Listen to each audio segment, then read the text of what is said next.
Fala galera, beleza? Estamos de volta para mais um episódio do nosso grande Papo de Crack. E com ele ao meu lado, né, o nosso co-host Leonan Cassali, craque de bola. É isso, né? Estamos aqui novamente. Estamos novamente para mais futebol. uma. E hoje temos um convidado super especial fazendo sua estreia aqui na nossa bancada. Quem? Nosso querido Fábio Gomes, preparador de goleiros da categoria Sub-20 do Flamengo. Muito obrigado pela presença, tá, Fábio? Vamos bater bastante papo aqui, né, dessa posição que é vital para um time, né, a primeira posição, e a gente vai falar muito sobre preparação, sobre o que é necessário, né, para que caso, né, você, goleiro ou goleira, queira, né, jogar profissionalmente, a gente falar aqui um pouco da preparação. Mas antes eu gostaria de dar alguns recados, né, agradecer primeiro aos nossos patrocinadores, tá? A 365 Consult, então se você quer fazer o seu visto, tá, para os Estados Unidos, já procura a galera aí da 365 Consult, consulta aqui embaixo, tá, no link da descrição, que eles te ajudam com toda a burocracia, super rápido, super fácil. Vai usar, né, Léo? Lógico. Tem que usar, né? Tem que usar. Tem que usar o patrocinador, muito bom, tá? E também agradecer ao pessoal da UW Studios, tá? A nossa nova casa. Gostou, Fábio, da nossa casa aqui? Maravilhosa. Cara, Que bem estúdio decorada, lindo, né? Lindo, lindo. Então, Bonito, agradecer aí o pessoal da UW Studios. Então, se você quer fazer algum podcast, fazer alguma videoaula, algum curso, tá? Já procura o pessoal da UW Studios, que está no link na descrição, tá? Então, um beijo pra Jéssica, né? Responsável. Ela não gosta que eu fale o nome dela aqui, né? Que eu divulgue que ela é responsável, mas tô falando de novo. Um beijo pra Jéssica, tá? Responsável da UW Studios. Beleza? É isso, minha diretora. Tenho mais algum destaque? Algum aviso? Não, tenho sim. Então, para você que não é inscrito no canal, já se inscreve no canal, tá? Já deixa aquele joinha, já compartilha, porque tenho certeza que você gostou muito dos episódios anteriores e esse também será um muito legal. Então, ó, para você que tá nos assistindo, muito obrigado e já deixa aquele like, tá? Já compartilha pra gente. Beleza? É isso. Vamos lá? Conversar Vamos com o lá. nosso querido Vamos convidado, lá. Fábio Primeiro, Gomes. exatamente. Fábio, muito obrigado pela presença, tá? E gostaria que você se apresentasse. Você hoje, né, preparador físico de goleiros da categoria Sub-20. Fala um pouco da sua jornada, né? Como que você chegou até essa posição que está hoje. Primeiramente, agradecer, tá? Obrigado aí pelo convite. É uma oportunidade maravilhosa a gente estar falando um pouco sobre futebol, que é o que a gente ama, né? E principalmente falando sobre goleiros, né? Preparação de goleiros, treinamento, que é um trabalho muito difícil, né? E principalmente as informações que são passadas, as informações que são veiculadas no... A gente não vê muita informação, não né? vê, a gente não vê, nem literatura. Exato, né? Você não vê literatura, você vê poucos artigos científicos falando sobre treinamento de goleiro e realmente é uma área muito específica. É só para quem gosta, para quem ama de verdade, né? Minha trajetória, apesar de eu não ser tão velho assim, né? Tenho uma idade... tenho 36 anos, mas minha história começou muito cedo. Conferiu isso, né, minha diretora? Conferiu a idade dele lá. Não sou gato, né? não. Não é gato, Pode não, ficar né? tranquilo, não sou gato, beleza, não. A identidade beleza. está certa. Conferiu. Minha história começou muito cedo. Meu irmão tentando ser jogador de futebol. Na época ele... Goleiro não? Não. Ele Mais velho ou mais novo? Mais velho. 5 anos de diferença. Legal. Meia de qualidade mesmo. Jogou, ali, Fábio? 8, 10. Ele tentou jogar. Chegou até o Olaria e tal. Não chegou em clube grande. Profissional ou Não, base ainda? Na época era muito mais difícil, Entendi. né? Se profissionalizar. Na época, para você ter um contrato profissional, você realmente tinha que estar no profissional. Legal. Hoje é um pouco diferente, né? Mas ele tentando ser jogador, eu sendo uma imagem para mim, né? Um exemplo, né? Só que eu gostava do gol, né? Na verdade, eu não tinha muita habilidade, Ele chutava e tu agarrava. É isso, era desse jeito. Ele falava o seguinte, ó, vou treinar Vou meu irmão treinar aqui, isso, vou vai treinar lá, junto. vai lá. O problema é que era no meio da sala, né? Minha mãe ficava beleza, louca, né? né? Acertava a porta-retrato, Aquela bola tudo. de meia, né? Aquela não. bola de saco. Aquela bola dente de leite que variava, Jabulani, né? Jabulani. Já fazia trabalhos específicos comigo, né? Então, assim, eu era bem novo, né? Eu tinha ali em torno de 9, 10 anos. E ele, antes de ir pro Olaria, ele ele treinava numa escolinha chamada JJ Nova Safra, que ficava no Aterro do Flamengo. Na época, aterro de verdade, aqueles campinhos de terra, batida. Né? Hoje tá tudo grama sintética, tudo bonitinho, né? Não, hoje a bola nem quica mais, Rafa. Não, esquece.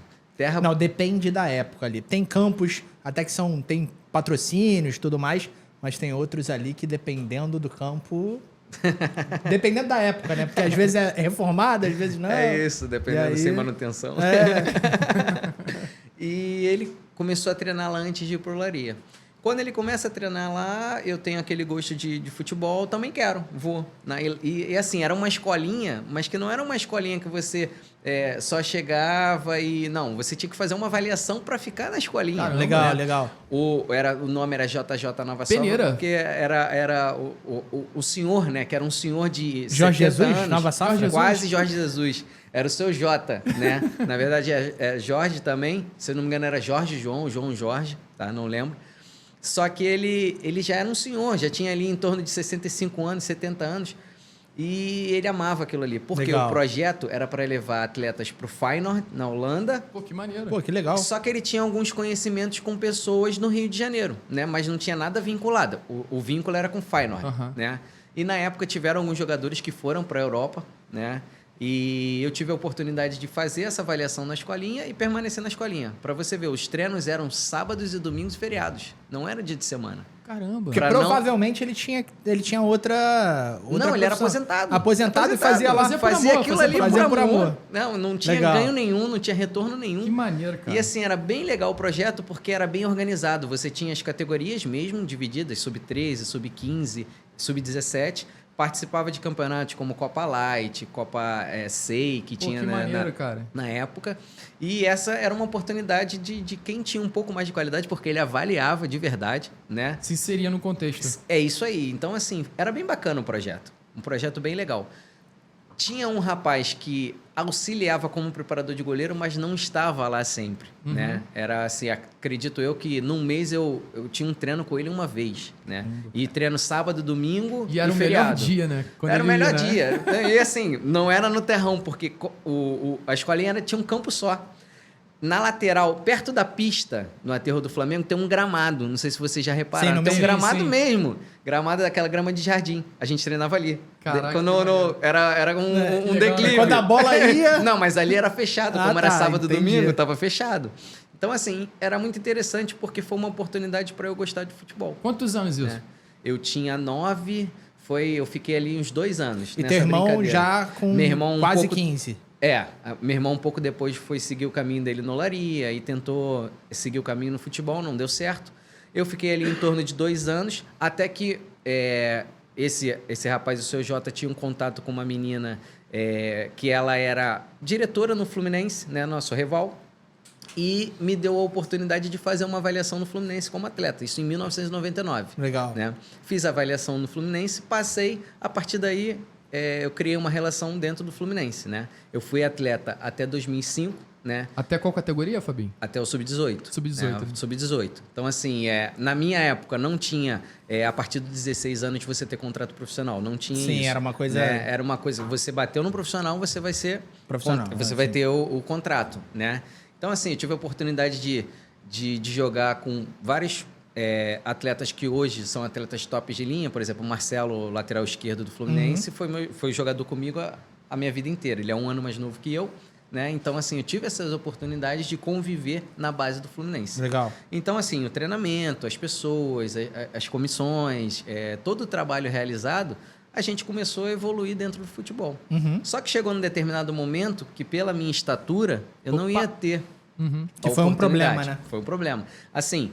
modéstia à parte, eu tinha uma qualidade muito boa, por isso até que eu permaneci até o Sub-18, senão eu já tinha seguido o meu caminho. Não só ainda mais com 18 anos, né? Já adiantando talvez uma pergunta futura, não só eu, mas a gente encontra muitos atletas com uma estatura que o mercado hoje não quer, assim, um mercado europeu, um mercado brasileiro. Era uma das perguntas, Fabinho. Desculpa, depois eu vou falar sobre isso. Uma estatura mínima, era isso? Não, depois eu vou falar sobre isso com mais profundidade. Né? Então, assim, a minha estatura não prevalecia, né? Apesar de ter feito vários tratamentos e tal, mas a gente sabe que é genética, Sim. não tem jeito. Então, chegou um determinado momento que o clube me liberou, né?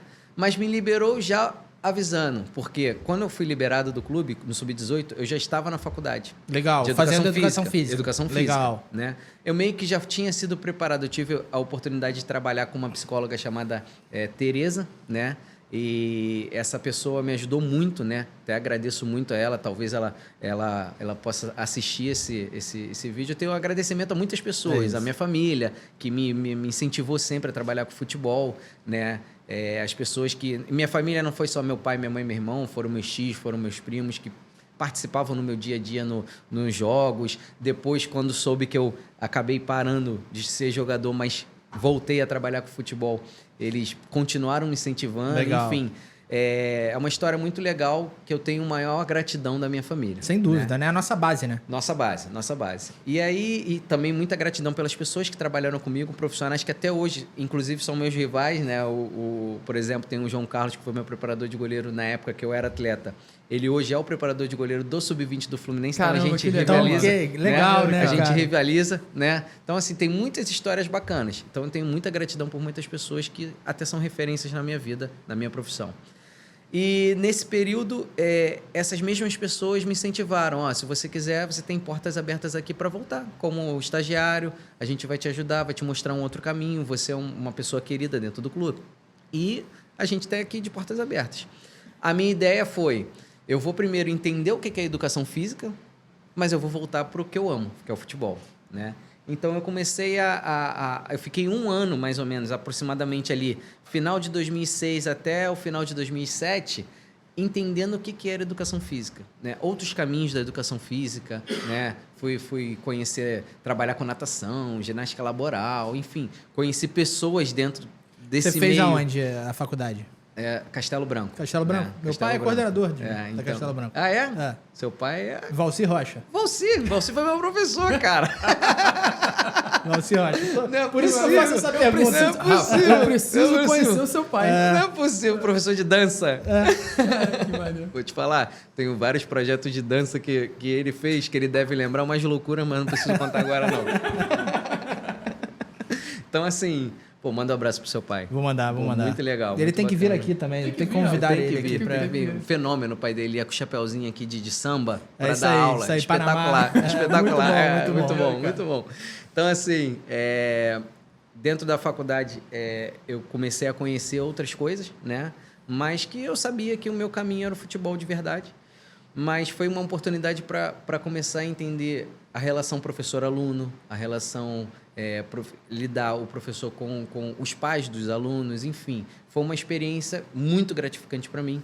Inclusive, conheci pessoas que hoje já trabalhei ou sou rival dentro do futebol, que trabalhavam na ginástica laboral. Por exemplo, o Cadu, no Flamengo, foi um cara que eu trabalhei na ginástica laboral, não tinha nada a ver com futebol, conheci antes do futebol. Que maneiro. Né? Então, assim, são pessoas que foram experiências que eu convivi. Retorno para o Fluminense como estagiário a partir de 2007, né? Final ali de 2007, início de 2008. E logo assim, após uns meses, eu tenho a oportunidade de ser efetivado como preparador de goleiro das categorias Sub-11 e Sub-13, que eram dos pequenos. Isso nem formado ainda. Eu já tinha me formado em licenciatura, né? E os 3 anos, aí depois... já estava caminhada no bacharelado. Quantos anos você tinha, Fabinho, quando você foi efetivado? 2008, eu tinha 21 anos. 21 anos. 21 Legal, anos. cara. 21 anos. A gente é muito novo, né? Quando a gente sai da faculdade assim, isso aí, né? 21 anos. Então, assim, eu tive a oportunidade das pessoas acreditarem no meu trabalho. Então, a gente começou ali até... Eu fiquei no clube de 2008, efetivado mesmo, até 2019. Então, esse período ali de 11 anos e meio, mais ou menos, quase 12 anos, foi um período importante para a minha carreira. Importante para eu evoluir como preparador de goleiro, evoluir como pessoa, evoluir entendendo que o futebol a cada ano estava mudando e a minha passagem por todas as categorias, né? Porque você foi também depois galgando outras categorias. Eu começo no Sub-11 e chego até o Sub-20, né? Em 2015 eu já estava no Sub-20, né? Inclusive no rápido, primeiro... né, Fabinho? Foi muito rápido. Foi uma ascensão muito rápida. Talvez... não por ter um trabalho bem feito naquele momento, mas pelas oportunidades que estavam acontecendo, né? Pessoas saindo, seguindo o caminho para outros clubes e as oportunidades foram aparecendo e a gente foi crescendo junto, né? Mas a oportunidade, ela surge e a gente agarra quando a gente está preparado, isso, né? Eu concordo, não é eu isso? concordo. Talvez se essa oportunidade surgisse e eu não estivesse preparado, ou as pessoas não achassem que estivesse preparado, eu não iria, eu permaneceria no mesmo lugar. Então, assim, foi bem bacana que foi rápido, né? Foi uma ascensão muito rápida, mas a gente chega em 2015 no Sub-20 e a gente consegue o título principal, que foi o Campeonato Brasileiro Sub-20 da categoria, foi o primeiro que a CBF organizou. Legal. Né? E a gente consegue o título, né? Eu estando como preparador de goleiro do Sub-20, e foi um momento muito positivo, né? De outras conquistas dentro do clube, né? Porque a gente não vive só da evolução dos goleiros, do goleiro chegar no profissional, isso eu estou falando não só dos goleiros, dos atletas também de linha, mas de títulos, né? Eu acho que o título é uma confirmação de todo o trabalho. Não que eu não ser campeão, ou aquele clube não ser campeão naquele dia, não quer dizer que o trabalho não é um balizador, não é um balizador. Mas tem uma influência muito grande, principalmente no futebol e no mercado que a gente vive. É isso, lógico. Dá uma valorizada, assim, que eu acho que faz... Ele não importante. Invalida o processo, mas, digamos assim, valoriza o processo. Exatamente. É isso, valoriza. Então, a gente sempre com essa cabeça de conquistar títulos, de fazer um melhor trabalho da evolução dos goleiros, né? Mas que no final você está sendo premiado. Então, nesse período até 2015, eu estava no 20. Em 2016, acontecem algumas mudanças dentro do clube, né? E aí, no final de 2016 para 2017, eu acabo retornando para o Sub-17, né? Inclusive, esse rapaz que eu falei, o João Carlos, que é uma das minhas referências, ele era o coordenador e ele vem para o Sub-20. Então, a gente começa a trabalhar próximo novamente. Só que, nesse momento, eu já acreditava que eu precisava modificar, né? Eu precisava mudar a minha rotina, né? Eu estava sendo muito conhecido como o Fábio, preparador de goleiros do Fluminense, e não o Fábio, preparador de goleiros do mercado. Entendi. E eu precisava andar, né?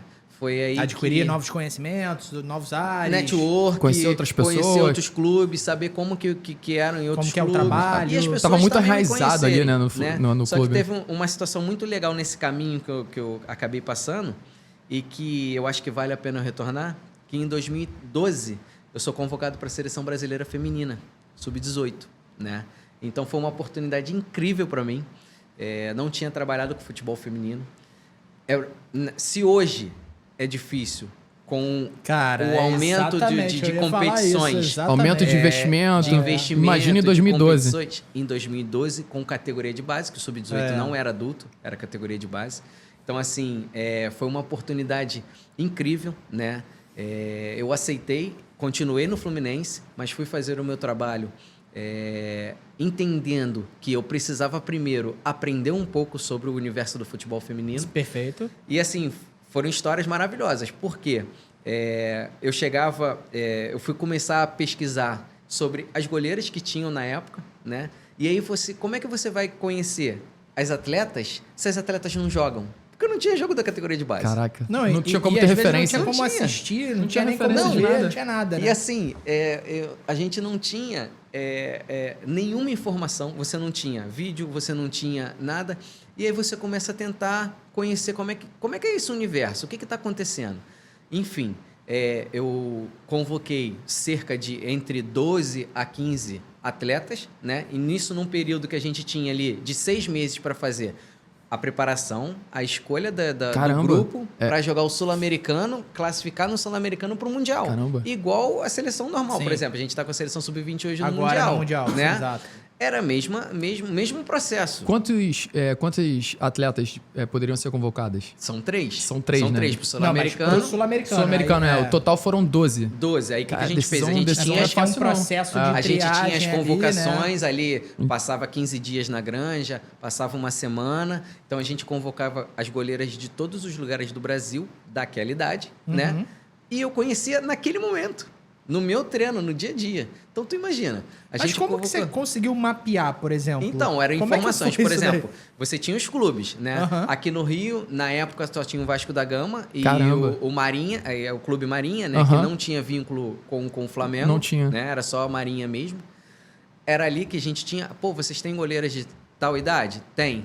tem alguma informação, algum vídeo, o que vocês podem passar pra gente? Ah, é assim, assim, assado, estatura tal, papapá, característica dela. A gente pegava essas informações, que eram muito informações qualitativas, a gente não tinha nenhuma imagem, a gente não tinha nenhuma comparação. A partir daí, a gente convocava e vamos treinar. 15 dias. Eu precisava fazer essa avaliação. A gente pensa, né, com coisas assim. Hoje em dia, você recebe no teu WhatsApp, né, diversos vídeos. Diversos. Digamos assim, você entra, tem portal já consolidado, com estatísticas, com tudo isso. Agora, imagina. Cara... 11 anos atrás, exato. Cara. 11 anos atrás. Onde o futebol feminino não era tão fomentado, principalmente nas categorias de base. E aí é o seguinte, não é por acaso que talvez a gente não tenha tido tanto sucesso no futebol feminino quanto a gente teve. Não tenho dúvida disso. Concordo plenamente. Não tenho dúvida. Concordo plenamente. Não é por acaso. Não é por acaso. Não é por acaso. Assim, porque quando a gente dá a estrutura para as meninas, quando a gente der a estrutura para o futebol feminino, a gente vai ter resultado, não tenho nem dúvida. Porque a nossa matéria-prima, ela é muito boa. Com certeza. Elas só precisam de um ambiente favorável para o desenvolvimento. Exatamente. Sangue, né? Exatamente. A gente vê agora com o trabalho sendo feito, entendeu? Né? Com o trabalho agora do futebol feminino também, né? Com as categorias de base, agora com o universo também, né? da própria FIFA, né? E a CBF, né? Ela determinar que os clubes precisam ter, né, as categorias de base feminina para a gente poder, né, incentivar e fomentar a modalidade. Hoje você encontra clubes já com sub-14, sub-13 feminino. Perfeito. Então, assim, se naquela época a gente já tivesse um trabalho desse, com certeza a gente já teria muito mais informações e poderia ter até visto outras atletas, né, com melhor qualidade. Não que as que a gente levou... Não, sensacional, porque foi o melhor trabalho. Com o que a gente não tinha, digamos assim, de ambiente favorável, a gente conseguiu uma medalha de prata, conseguiu tudo que a geração conseguiu. Imagina com estrutura. É isso. Então, assim, aí essa experiência foi muito bacana, porque a gente consegue fechar o nosso grupo, né? E hoje as 3 goleiras, né? A Nicole, que no momento foi a titular... Hoje ela não joga futebol, mas ela é professora de educação física nos Estados Unidos. Ela foi para os Estados Unidos. Que maneiro. Jogou lá, fez faculdade e se tornou professora de educação física. Pô, que maneiro. A Tainá, que era a segunda goleira, ela hoje é a goleira reserva do Corinthians, né? Que maneiro. Então, que legal. Tá seguindo o caminho dela. E a Ana Beatriz, que era a terceira goleira, que era mais nova. Na verdade, ela não era 18, ela era 16, né? E que eu tinha uma visão muito legal dela como goleira, só que pela idade dificultava um pouquinho mais ela, mas foi a que mais evoluiu no processo de treinamento. Hoje ela era goleira de beach soccer do Flamengo. Que maneiro. Né? Todas foram pesquisar, ela é a goleira de beach soccer do Flamengo. O olhar do Fabinho foi sensacional. Foi legal. Bom, cara, essa aí eu acertei. Acertei. Então, assim, foi bem bacana o trabalho, a gente conseguiu conquistar o Sul-Americano. Também foi uma experiência maravilhosa. Que maneiro, porque a gente joga a primeira fase na Bolívia, numa cidade tranquila, né? E a segunda fase a gente vai para Sucre, onde você tem altitude. Imagina as meninas jogando na altitude, sem todo aquele processo de trabalho que a gente deveria ter só com as convocações. Então, foi um trabalho muito legal. E é difícil mesmo, Fabinho? É difícil. Se eu alguma... contar os episódios, é difícil. Depois a gente entra nisso. Eu queria saber o seguinte, tem alguma que jogou o Sul-Americano que hoje está na seleção titular? A Andressinha, até pouco tempo, estava na seleção titular da seleção brasileira. Ela continua sendo convocada. A Bianca Brasil, não sei se vocês vão lembrar do nome, a menina que fazia embaixadinha no Fantástico. Também, hoje ela é atacante do Cruzeiro, a Andressinha está como 10 do Palmeiras. Pô, que maneiro, né, cara? A capitã do Palmeiras, muito que é a legal. Bianca. 11 anos atrás. 11 anos atrás. Bianca, esqueci o sobrenome dela. Também era da nossa, desse grupo. Tem a Gabi também, que é a meia de um time de Brasília, esqueci também o nome do time. A Gabi Soares também era a nossa meia. A Brena, que é a camisa 10 do Santos, também era desse time. Caramba, que maneiro, então, tem muita menina que participou dessa competição e hoje elas vivem do futebol e é bem bacana. Que legal, cara. Bem bacana. Um processo bem legal. O final foi contra quem, Fabinho? Curiosidade. Não, o Sul-Americano é diferente. É o quadrangular final. Tá, e no quadrangular era a gente, Colômbia, Paraguai e Argentina. Maneiro. Né? E o último jogo da gente foi contra a Argentina. A A gente precisava de um empate, na verdade, e o jogo foi 3-0 pra gente, foi bem bacana. E assim, na altitude... Segue o baile, Argentina, pelo amor de Deus, cara.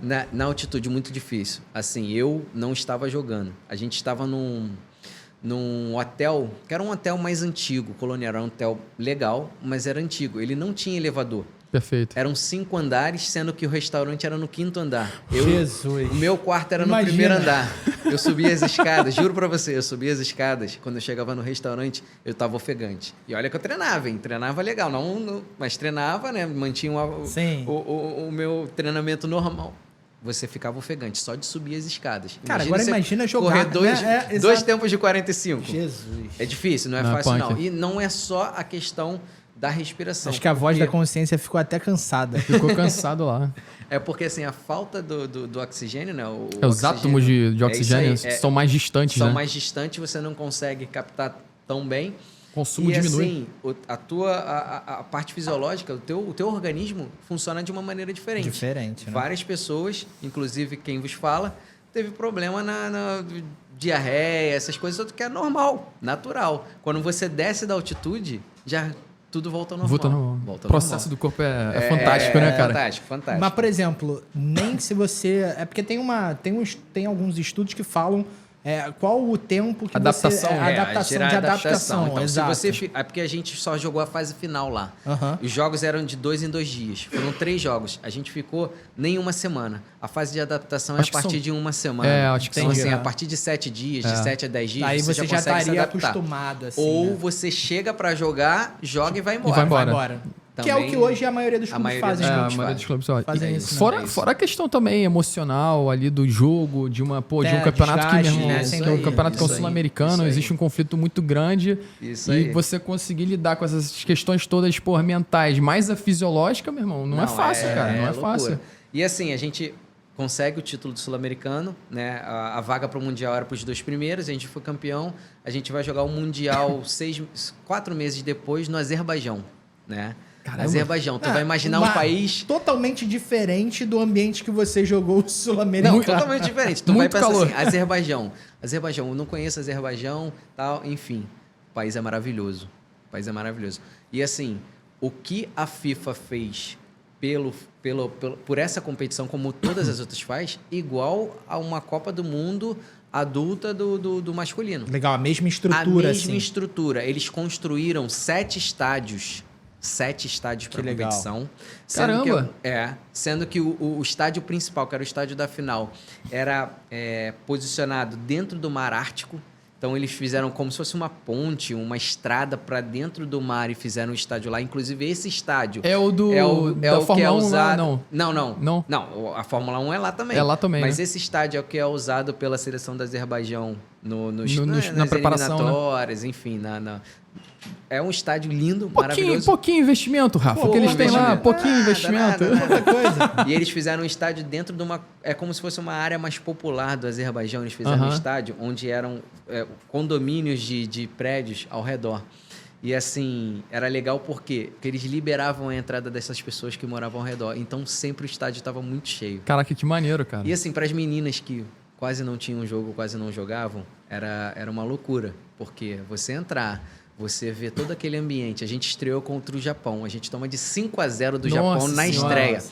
E assim, a minha goleira reserva na época, ela passou mal no corredor, né? Com uma ansiedade, com toda aquela situação emocional no jogo, né? Mas a gente consegue reverter esse quadro, a gente se classifica e acaba sendo eliminada nas quartas de final para a Alemanha, que era um timaço, sendo que a gente foi eliminada, tava 1-1 até os 48 do segundo tempo. Nossa, e uma bolinha na área, bola parada, eles conseguem acabar virar um jogo. A gente fez 1-0, desempate. E aí, no final do jogo, a gente consegue ser eliminado. Mas eu acho que sensação de dever cumprido, Dever cumprido.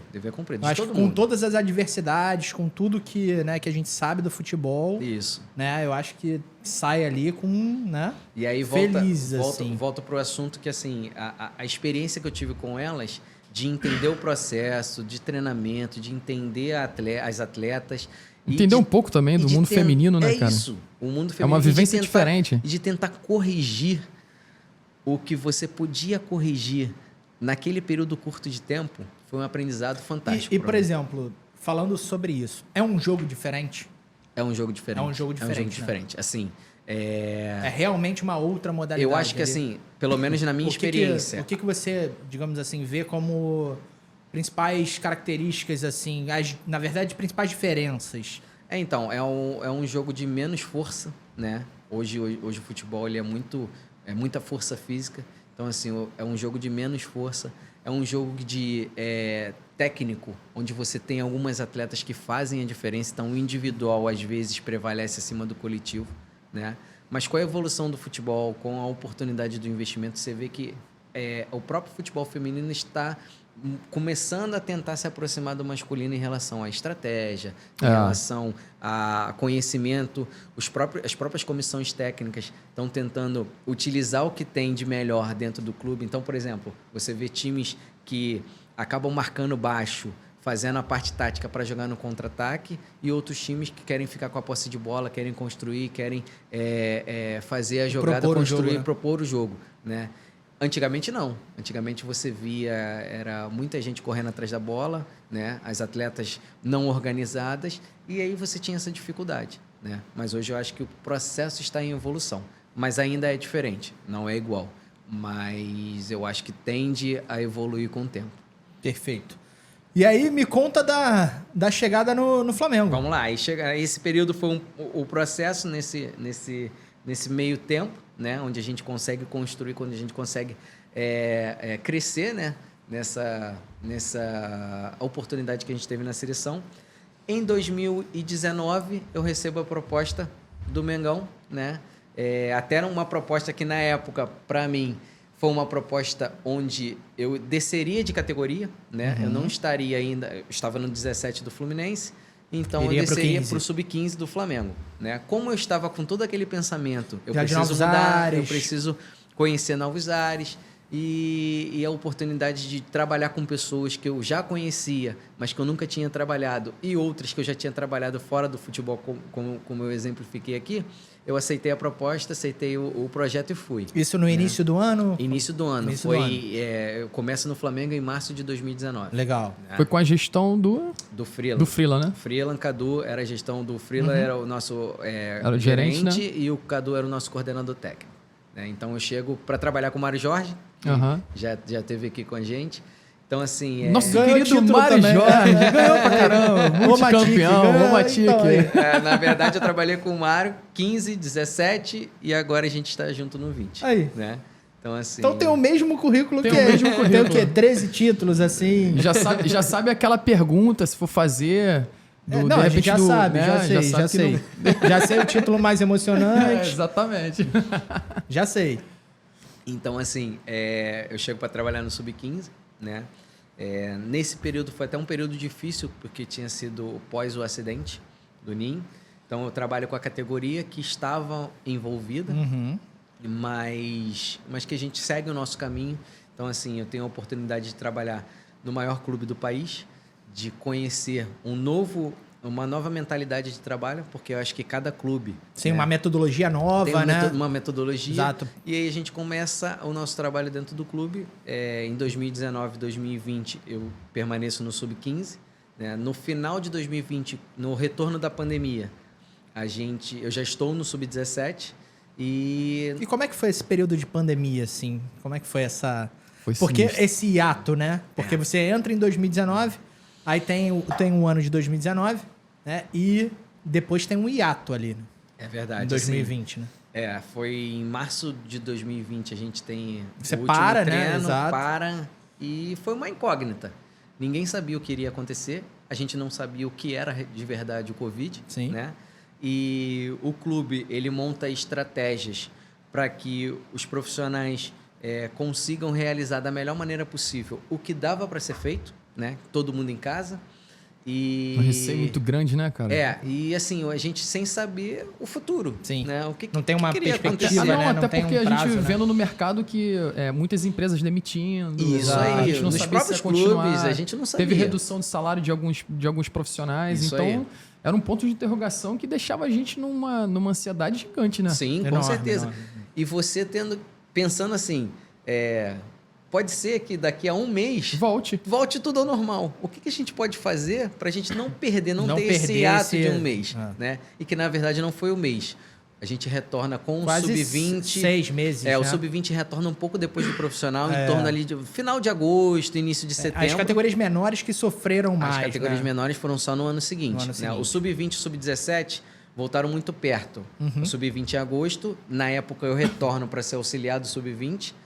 E o sub-17 retorna em setembro, onde eu assumo o sub-17 e a gente continua o trabalho. Mas nesse período, foram diversas estratégias que as pessoas montaram, né? No meu caso, com o sub-15, porque o sub-15 é até engraçado. Os moleques ficavam malucos, né? A gente está em casa, né? Muita gente acabou saindo da rotina, né? Então, você dorme um pouco mais tarde, vai dormir mais tarde, acorda muito mais tarde, se alimenta de uma maneira diferente, né? Só que a gente não sabia o que iria acontecer. E a nossa expectativa era que voltasse o mais rápido possível. Então, o que o maluco aqui fez, né? A rotina do sub-15 com os goleiros era... A gente treinava sempre 7h30 da manhã. Isso no campo. O que eu fiz? Mantive a mesma coisa. 7h30 da manhã. Né? Só que a gente não fazia todos os dias, né? Eram dias que tinham as reuniões teóricas, vamos dizer assim. Mas no dia da prática, o treino dos goleiros é 7h30 da manhã. Aí depois eu comecei a refletir. Imagina, assim, os meninos, por exemplo, uns treinavam na sala, outros treinavam... tinha uma condição melhor, estava treinando na cobertura, outro no quintal, cada um com seu celular ligado à internet, eu com o meu computador em casa, em pé, orientando o que era para ser feito. Sim. E aí várias atividades que a gente tentava fazer, não só para a parte física, mas para a parte cognitiva, para a parte motora, exercício de coordenação. Haja repertório. Trabalhar com bexiga. Fiz os moleques comprarem bexiga, fazerem cores, colarem na parede para poder, eu falava cores, reagirem. Enfim, foram dezenas de trabalhos. E assim, o que mais caiu na minha reflexão foi o seguinte. Caraca, 7h30 da manhã. Todo mundo nessa rotina, nesse medo de pandemia, e os moleques batendo bola na sala, assim, ó, pá, pá. Acordando todo mundo, né? Mas era o que dava pra ser feito. É isso, né? Então, assim, era uma loucura. Depois que a gente retorna, os moleques vinham, resenhavam, contaram várias histórias que o vizinho reclamava. Enfim, mas fazer o que era o que a gente poderia fazer. E a gente tem as reuniões teóricas, onde todos os goleiros da categoria de base do clube, junto com os preparadores de goleiro, faziam apresentações. Por exemplo, a gente fazia apresentações sobre determinados temas, depois a gente colocava eles para fazerem apresentações, como se fosse um trabalho de casa. Isso foi muito agregador, né, cara? Foi bem legal. Em relação à informação. Foi bem legal. E, só que não era o ideal, né? Não era o ideal. Não era o que a gente queria. A gente precisava do campo, da bola, do contato. Mas foi um período que foi difícil, mas que a gente tentou fazer dessa forma. E como que é a volta? Porque, por exemplo, a gente sempre fala que goleiro, às vezes, tem aquela questão do ritmo, né? Questão de ter ritmo de jogo, né? De você ter, né? Até para, tipo, digamos assim, afiar reflexo, tudo isso. Como que é a volta, né? Nesse momento, que é um momento de pandemia, ele tá voltando para os treinamentos, os garotos, né? Às vezes não têm alimentação, né? Que nem a gente falou, né? Não tem a alimentação ideal, não está dormindo da forma certa, né? A gente sabe que às vezes a rotina que eles tinham acabou, né? E aí, como que é essa volta para eles ali? Antes de te responder essa pergunta, eu vou aproveitar a oportunidade, né? É que às vezes a gente escuta muito na mídia, as pessoas falam do reflexo. Né? Você até comentou, né? Não estou querendo te cortar nem te corrigir, até peço desculpa, né? Não é reflexo, é reação. Perfeito. A diferença do reflexo e da reação é que o reflexo ele é involuntário. Então, por exemplo, o piscar de olho é involuntário, né? Às vezes alguém passa assim, a gente pisca, esse é o reflexo. Perfeito. O goleiro é reação, porque ele está vendo que está acontecendo. Ele está vendo que está vindo para É isso aí, bateu no joelho, o pé levanta, isso é um reflexo. É a velocidade de reação que ele utiliza, né? Acho que até é uma boa oportunidade para as pessoas entenderem mais ou menos. Até os comentaristas também. Exatamente. Vamos fazer um corte disso. Não, já minha diretora, o Voz da Consciência, já lembra o seguinte, ó, que ele estava falando aqui, tá? Então, ó, vou pedir pro Fábio falar de novo isso, pra gente poder gravar, ó. Você vai olhar para um ali e vai falar, ó, pra gente... Aqui, vai. Vamos lá, diferença de... 1, 2, 3 e... Pode ir. A diferença de reflexo para reação. Os goleiros, eles não fazem a defesa por reflexo. Eles fazem por reação. velocidade de reação. O reflexo ele é involuntário. Então, por exemplo, um piscar de olho ou você bater com o joelho e o pé levantar é um ato de reflexo. A velocidade de reação é quando o goleiro está vendo o que tem que fazer e consegue fazer uma reação para a bola. E aí a gente aproveitar essa oportunidade para poder diferenciar e entender o que um faz e o que o outro faz. Aí, muito aula para mim e para os comentaristas. Aulas aqui. E aí foi muito difícil esse retorno, né? Principalmente para aqueles que ficaram mais tempo, que foram as categorias menores. Né? Foi muito difícil, muito difícil. Porque, na verdade, eles saem, às vezes, de uma categoria e vão para outra, né? Tiveram casos de... As categorias menores, se eu não me engano, voltaram só no ano seguinte. No ano seguinte, exato. Então, por exemplo... Teve geração que pulou. Que perdeu, né? Perdeu um ano. A geração... 05 perdeu o Sub-15, que é uma das principais, porque é onde você começa a ter diversos campeonatos mais competitivos. A níveis nacionais, e internacionais, e eles não tiveram. Né? E eles vão por uma subcategoria, que o Sub-16... é uma categoria que ajuda o Sub-17, apesar de ter algumas competições, né? Mas mais auxilia a categoria de cima. E eles vão para o Sub-16 para jogar pouco. Né? Então, assim, foi muito difícil. E uma coisa engraçada também, não somente para os atletas, mas também para os profissionais do clube, né? E me coloco nisso também. Ficava todo mundo proativo, exemplo, voltou Sub-20, Sub-17. Então, todos os profissionais ajudavam de alguma maneira em uma dessas duas categorias. Só que naquele momento voltou, não lembro agora, brasileiro, Sub-20, brasileiro, Sub-17. O brasileiro 20 e 17. E aí, cara, foi um período de teste, né? Sim. Teste de Covid e tal. Cara, um pegava o Covid. Não, tá afastado. Vai o outro. Aí vai o outro. 14 o outro dias. Pegou, vai o outro. O outro pegou, vai o outro. Posso contar esse episódio? Pode contar. Então tá. Retorna o brasileiro Sub-17, né? Nessa loucura toda. Inclusive, nesse meio período foi quando o Flamengo teve vários jogadores com Covid. Inclusive, vários jogadores jogaram da base lá jogaram no Palmeiras contra o Palmeiras, que foi um jogo. Foi a época que eu mais viajei no Flamengo. E assim, os jogadores iam, outros tinham que vir, né? Então, assim, os atletas ficavam o tempo todo trocando. E a gente fazia teste de Covid, qualquer viagem, teste de Covid. Se tinha algum sintoma, teste de Covid. Então, a gente fez, bota aí. Qual? Aquele do narizinho? Do nariz e da garganta. Horrível, né? A gente fazia, sei lá... cada uma semana a gente fazia. Era uma vez na semana a gente fazia. O do nariz é algo assim. Para cada jogo, você tinha que ter o teste negativo. Então, todo jogo você fazia. E para determinados estados, você precisava tanto fazer para o jogo quanto para entrar no estádio. Nossa. Então, assim, eram vários testes, né? E um dos episódios foi o seguinte. Nesse ano, o brasileiro Sub-17 ele foi aproximadamente ali de outubro até janeiro, né? Que fechou a temporada só no ano seguinte. Né? E a gente consegue uma classificação para semifinal do Brasileiro. Foi semifinal. Né? Semifinal do Brasileiro. O nosso auxiliar técnico era o Léo Ramos, na época. Hoje ele é o treinador do Sub-17. Ele teve alguns sintomas nesse período, né? Fez o teste, deu positivo, foi afastado. A gente viaja para o Espírito Santo para poder jogar o primeiro jogo da semifinal. Quando chega lá, o nosso treinador, que era o Ramon, que está em outro clube hoje, também tem os sintomas, é afastado. E o nosso auxiliar, que era o Leonan, que não era o Leonan, ele já só estava naquele momento, assume como treinador do time sem ter feito nada. E o treinador do Sub-2019, né? Treinador do 2020. Treinador do Sub-13 do Flamengo. Tava auxiliando o 16. Tava auxiliando o 16, justamente por conta dessas questões todas. O Léo, antes da viagem, dá negativo. Vou pra viagem pra ficar de auxiliar do Ramon. Chega lá, o Ramon passa mal. E aí ele assume... Tipo, sem brincadeira, o quê? 2, 3 horas antes do jogo. 2 horas. Você vai fazer o jogo. Vai fazer a pré-eleição e o jogo. E a pré-eleição. A pré-eleição e o jogo. Sendo que, assim, ele conhecia os atletas. Sim. Só que não tava no dia a dia, na rotina normal. Lógico. Então, assim, imagina pra ele...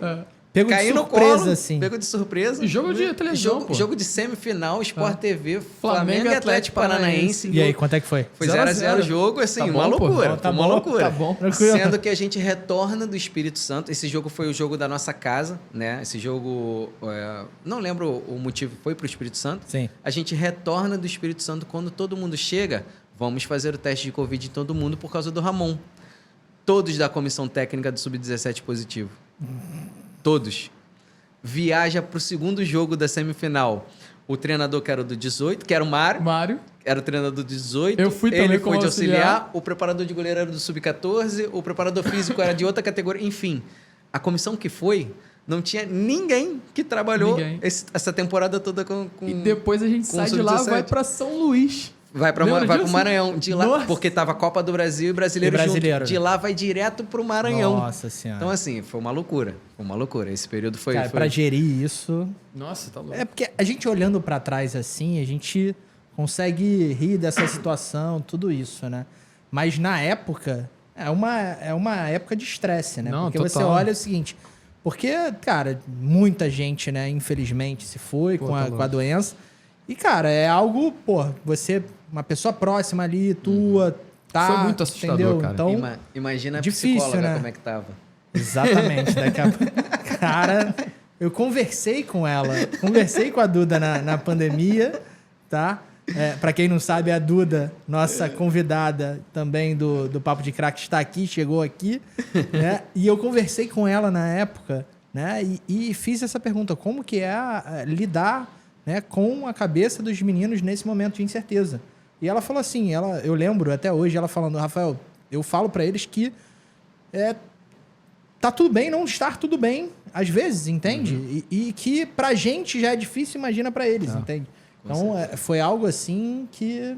Foi assim, inesperado, né? Foi uma coisa que talvez que a gente não quer que aconteça, né? Espero que não aconteça, mas assim, foi um aprendizado. Foi, sem dúvida. Um aprendizado. Sem dúvida. E os meninos, como foi sua pergunta, como eles voltaram, né? Foi bem difícil. Foi difícil porque a gente precisava entender, e eles também, que a gente precisava acelerar o processo deles, né? Até pelas competições que já estavam chegando. Quanto tempo de preparação vocês tiveram para aproximadamente um mês. Um mês. Um mês, né? Sendo que a gente havia perdido 6 meses de trabalho. Né? E isso faz muita diferença. Um atleta, quando se lesiona e fica um tempo parado, até retornar, tem todo aquele período de transição, enfim, de preparação, até retornar realmente ao ritmo, demora. Imagina vindo dessa forma. Mas a gente conseguiu tentar minimizar, né? O maior problema foi nas categorias menores. Porque também a gente tem que ver o seguinte, não foi ideal para todo mundo, né? Para todo mundo. Para todo mundo. Não é uma coisa assim, não, só não foi ideal pra gente. Assim, eu acho que todo mundo passou por essa mesma situação e todo mundo tentou lidar da melhor maneira possível, né? É isso. Assim, foi uma experiência que foi bem difícil, né? Mas que no final das contas a gente conseguiu dar sequência da forma com que a gente podia fazer. Perfeito. Então foi como a gente fez. Que vivência. Vai para sua pergunta, que era... Minha pergunta... A pergunta... Eu acho que é uma das perguntas mais feitas assim que você recebe, por exemplo, questão de estatura. Qual que é a pergunta, qual que é a dúvida assim que os pais ou, né, os próprios atletas te fazem assim em relação a essa posição?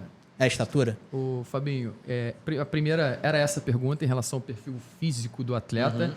E a segunda pergunta, queria que você respondesse depois, o que te fez a permanecer no clube se você não tinha essa estatura e qual o pilar que era fundamental para que você pudesse, de fato, permanecer até o sub-18 de um grande clube, que é muito difícil esse cenário. Sim.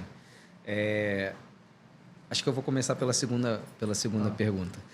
Quando eu chego no Fluminense, né, eu tive um trabalho muito bem feito pelos preparadores de goleiro da época.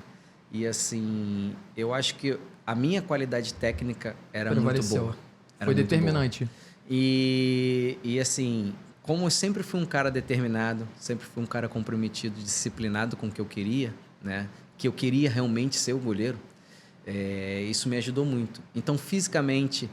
quando eu falo físico, das valências físicas, né? Eu tinha muita força, tinha muita velocidade e isso me ajudava, né? Essa força, essa velocidade que me ajudava com potência, com impulsão, isso fazia com que eu, vamos dizer assim, trocava a minha estatura pela vantagem, minha... Né? Tinha uma troca, tinha um equilíbrio. Perfeito. Né? Só que para o mercado não era o ideal.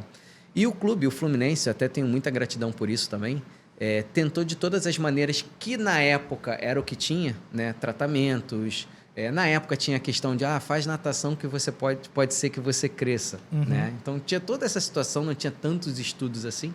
E eu fiz tudo isso investido pelo Fluminense. Legal, né? bacana.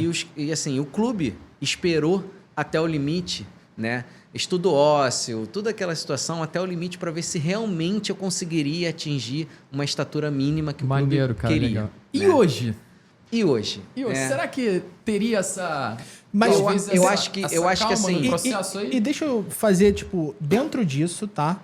Porque a gente está falando aqui que você, né, tinha um trade-off, você tinha, né, as qualidades, digamos assim, qualidades técnicas, né, e às vezes não tinha estatura, mas a questão também comportamental, porque você falou que fez muitos amigos lá. Atitude, liderança. Exato. Tudo isso também vai para essa conta, né? Com certeza, com certeza. Eu acho que para você ser um goleiro de alto rendimento, goleiro de alto nível, você tem que englobar diversos comportamentos, né?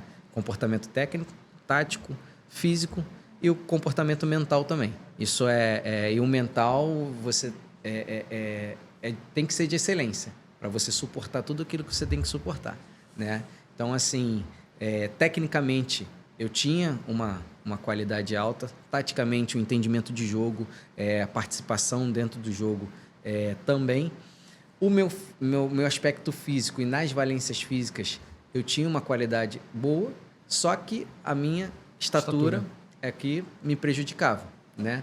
E mentalmente, né, o nosso comportamento emocional, eu sempre fui um cara que sempre fui muito tranquilo em relação a esse tipo de situação. Tanto em atitude, liderança, em comportamentos de jogo, né? Comportamentos de como eu me sentia com vitória, com derrota, socialização com os atletas, né? Sempre tive um ar de líder ali, né? Do grupo que eu jogava, e isso me ajudava muito. E o goleiro dentro de uma equipe, ele precisa ser decisivo, né? Então, era para ser um treinador.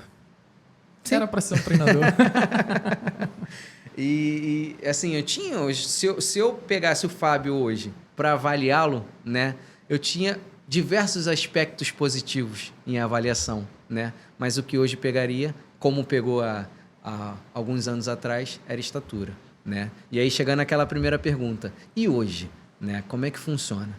O mercado ele diz muito, se a gente fizer uma análise, né, isso já foram vários estudos feitos, várias estatísticas, né, e uma média ali dos goleiros de todo mundo, né, e das principais ligas, o goleiro ali na estatura, em média, a partir de 1,87, 1,88, né? Então, se o mercado diz isso, os clubes vão geralmente pensar dessa forma, isso, né? Não que os goleiros abaixo dessa estatura não possam virar goleiros. E talvez faltou até uma oportunidade dessa para mim, na minha época. Hoje a gente consegue sair do país com muito mais facilidade. Hoje você vai ver, por exemplo, um Showa, que ele tem 1,80m, 1,81m. O Cacilhas, né? Também, né? O Cacilhas. Você tem alguns goleiros que conseguiram viver, né, e serem muito bem-sucedidos na profissão. Não é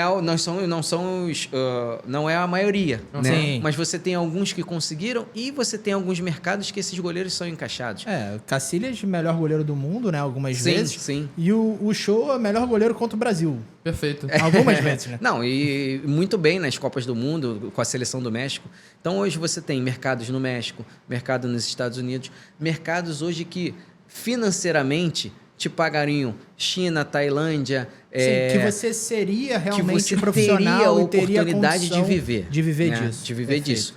Não vejo o mercado europeu tanta facilidade assim, apesar da gente ter tido o Navas, ainda ter o Navas, né? O Navas hoje está na língua inglesa. Né? Então, assim, você tem alguns goleiros com uma estatura abaixo dessa média, né? Mas que compensam de outra forma.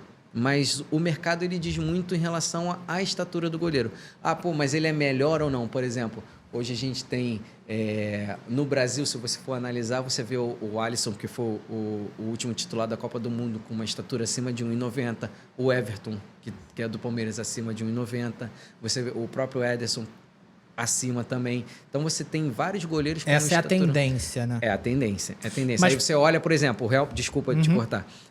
O Casillas foi muito tempo do Real Madrid. Sim. Hoje o goleiro do Real Madrid, o Courtois, ele tem 2 metros e faz a diferença. Sim. Né? Então, assim, vai prevalecer isso, né? É que nem a gente olhar para outros esportes também. Até hoje, aquela bola contra a Bélgica dói. Dói.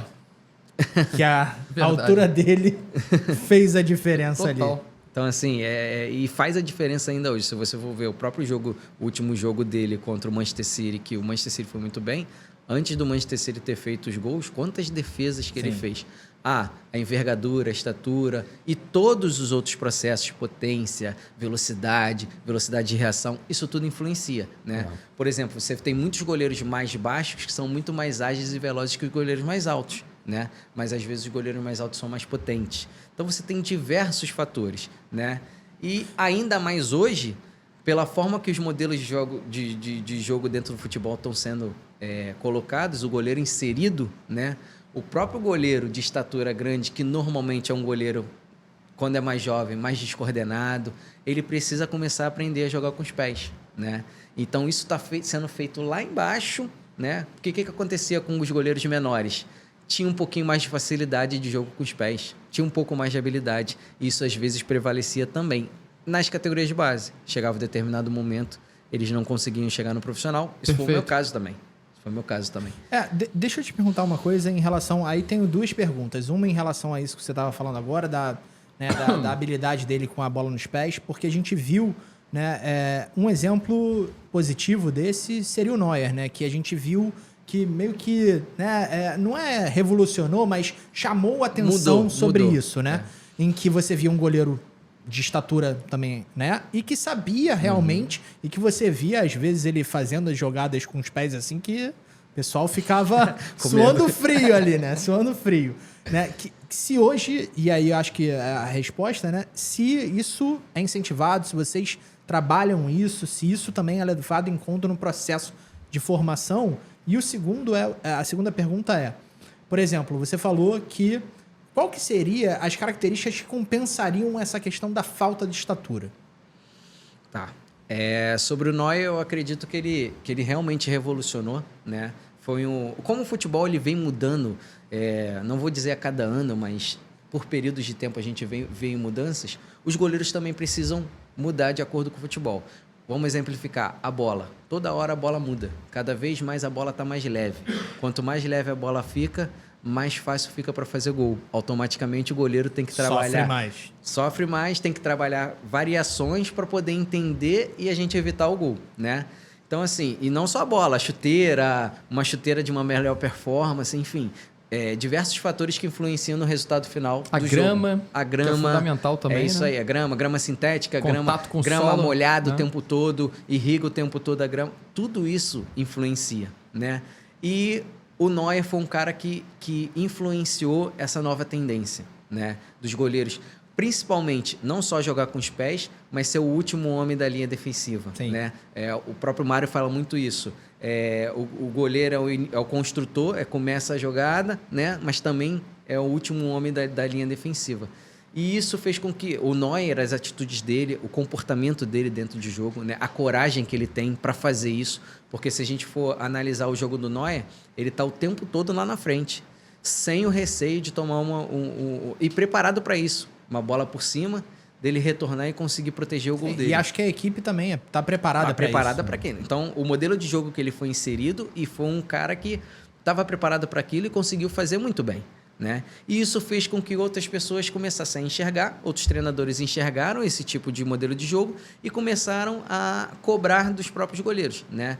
E esses goleiros dessa época, os goleiros profissionais, tiveram muita dificuldade em fazer isso, né? Passaram a vida inteira fazendo de uma forma, como exato, é que a gente muda? Não tem né? como. E aí começou o trabalho nas categorias de base, né? De uns anos para cá, isso vem sendo feito desde os pequenos. Então, assim, é primordial que o goleiro saiba jogar com os pés. Lógico, um ou outro vai saber um pouco mais, tem uma reposição longa melhor, Sim. tem um entendimento melhor de jogo, mas todo o trabalho que é feito é desde o passe mais curto, mais simples, o passe controlado, ao passe de primeira, um passe que fura a linha, um passe que você encontra a última linha adversária para um possível ataque já ir direto ao gol. A própria cobertura que o Neuer faz muito bem de você andar para frente, você ter coragem de ficar lá na frente e sabendo que você tem a possibilidade de uma bola direta do meio de campo. Porque às vezes você ganha vantagem numérica, né? Porque sai um para marcar e você às vezes ganha vantagem numérica. Isso aí, numérica. porque essa bola por cima da linha de defesa, que a linha de defesa vai compactar o ataque. Exato. O ataque subiu a pressão, a linha do meio também, a linha de defesa, e tem alguém para fazer a cobertura caso essa bola venha longa. Perfeito. Né? E esse time, o goleiro precisa aprender. E vem desde cedo, desde as primeiras categorias, sub-10, sub-11, lógico, cada um com as suas responsabilidades. Perfeito. Não tem como a gente cobrar um menino de 11 anos para fazer o que o Neuer faz. Sem dúvida. Né? Mas que, naquela idade, a gente tendo o entendimento de que ele precisa aprender a fazer e, aos poucos, desenvolvendo cada ano que passa, para quando ele chegar no profissional, ele ter o nível que o clube quer, né? Com o modelo de jogo, toda aquela estrutura que a gente precisa. Então, esse menino precisa aprender desde lá de baixo. E às vezes a gente sofre, por exemplo, os atletas que chegam em avaliação num sub-17, num sub-15, que já está mais avançado, e às vezes eles vêm de clubes que não utilizam esse processo de formação, você tem que também fazer esse desenvolvimento com os atletas. Né? Então, isso é fundamental. Às vezes atrasado, mas que eles precisam alcançar essa performance. Né? Todo clube, pelo menos assim, a maioria dos clubes grandes com esse pensamento, os goleiros vêm lá de baixo tentando construir esse tipo de posicionamento, esse tipo de coragem. Tudo isso é para ser feito, é necessário e vem sendo feito. E no Flamengo não é diferente. A gente vem fazendo desde lá de baixo. Perfeito, muito legal. Perfeito. E sobre a segunda pergunta, que seria a questão de, né, como compensar, né, de repente, a questão da estatura, né? Quais características, assim... Então, foi o que eu tinha até comentado em relação a alguns goleiros que conseguem performar mesmo com a estatura baixa. Eu acho que o goleiro, normalmente o mais baixo, ele tem uma velocidade maior, ele é um cara ágil. Então, se ele consegue trabalhar, evoluir esses quesitos, né, e ser decisivo no jogo, né, porque não adianta nada, eu tenho um goleiro baixo, mas que, ele toma um gol. Por exemplo, você deu o exemplo do Courtois, que fez a defesa lá no jogo contra o Brasil e Bélgica. Ainda dói. Talvez um goleiro de menor estatura não conseguisse chegar. Mas tem goleiro como, por exemplo, o Shoa contra o Brasil, contra vários... Contra o Brasil, principalmente. Fez vários milagres, várias defesas maravilhosas e ele não tinha, talvez, a estrutura física, ou uma envergadura que talvez ele não necessitasse de tanta força. Mas ele tinha força para poder conseguir chegar, né? Não estou falando aqui que os goleiros de baixa estatura não têm possibilidade de alcançar o sonho, né? Principalmente a gente falando ali para a escola do Flamengo. Não, eu acho que todo mundo tem que acreditar no sonho, né? Se eu acho que eu posso, que eu consigo, tem mercado para isso, mas eu preciso me preparar para aquilo. Perfeito. Né? Então eu acho que essas valências físicas, as valências comportamentais, as valências mentais vão ajudar muito. Né? E o goleiro que ele tem baixa estatura, ele precisa ter um diferencial a mais, senão ele vai ficar para trás. Ele tem que querer mais, né? Ele vai ter que ser diferente. Ele tem que ser o cara que vai ser diferente, porque senão, no final das contas, as pessoas que vivem do futebol vão falar, mas o goleiro é baixo, por isso que ele tomou o gol. Não, ele tem que ser o diferente. Ele tem que ser o cara que vai salvar, ele tem que ser o cara que vai sempre fazer um milagre, porque as pessoas vão cobrar porque eles não têm a estatura que todo mundo acha que tem que ter. Perfeito. Muito bom. Sensacional. E deixa eu te perguntar uma coisa, Fábio, porque é o seguinte, a gente vê também que a média, geralmente, dos goleiros, geralmente em times titulares, ela é um pouco acima, assim, a gente... É comum a gente ver jogadores, né, mais novos chegando em outras posições. E por que não o goleiro, às vezes? A média de idade. Média de idade, que eu tô falando, digamos assim, vamos tirar o Vinícius. Vinícius foi profissional, né, ele tinha 17 anos. E digamos assim, jogou, foi titular em alguns jogos, depois... E com o goleiro? Por que a gente vê, às vezes, o goleiro chegando numa idade 25, né, 26? Por que você acha que a gente tem hoje essa característica assim? Eu posso não ser o dono da verdade, né? É um achismo meu, né?